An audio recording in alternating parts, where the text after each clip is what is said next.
Hello again. This is Jonathan Haber from Degree of Freedom. Today I'd like to talk to you about homework. Wait, come back! And don't panic, for I'm not just talking about homework, but about quizzes, essays, and all the other types of MOOC assignments, specifically how you can do your best on them and get the most from them. Given that I'm close to completing 16 of the 32 courses that make up my Degree of Freedom project, I can attest to the critical role such work plays in a massive online course.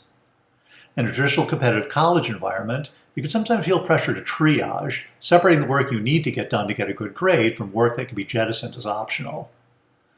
But in most MOOC classes, where you're likely to get your certificate even if you don't complete every assignment, learning is really your only reward. And skipping on some of those assignments means skipping out on putting your learning to work. With that in mind, here's some suggestions for how to approach homework, quizzes, and other graded and non-graded assigned materials. Number 1. For classes that have quizzes, either graded or ungraded, attached to every lecture, wait a day after you've watched the video before taking the quiz. Why? Because right after you watch a lecture, that information is stored in short-term memory, making it easier to score high. But if you put some time between the lecture and the test, you stand a better chance of ensuring that material has been internalized. Number 2, do the maximum. In my Coursera class on logic and argumentation, the professors provided several alternative versions for each graded exam, and I regret stopping when I got a decent score, missing out on an opportunity to put my knowledge to the test by taking every assessment they offered.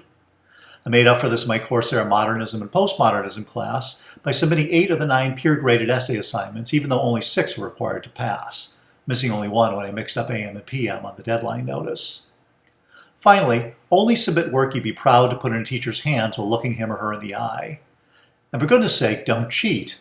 For while such corner cutting is simply unethical in a course where grades are at stake, with MOOCs it would be completely idiotic to dedicate some time to learning the material and other time to ensuring you don't learn it by cheating the system and yourself.